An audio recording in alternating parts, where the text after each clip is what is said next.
এই পাখি দুটি রোজ এই জানলার এখানে বসে থাকে।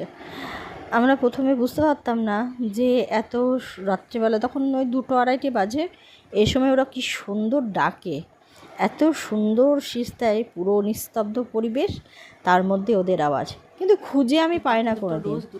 তো আমার যা একদিন বললো তোমার জানলাতেই তো বসে থাকে, রোজ ওখানে বসে থাকে দেখো। তো আমি তো কোনো দিন দেখার সৌভাগ্য হয়ে ওঠেনি। তো হঠাৎই আমার মা অসুস্থ হওয়াতে আমার মা ওখানে শুয়ে থাকার জন্য জানলাটা খোলা রয়েছিল, আর আমি রাত্রেবেলায় ঠিক তখন কটা হবে, 11:30 কি 11টা এরকম বসেছিলাম।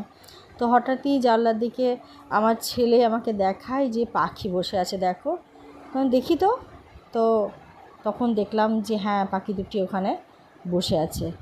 এত সুন্দর ওরা মানে শীষ দেয় ভোরবেলাতেই 2-2:30, মানে দুটো বেশিরভাগ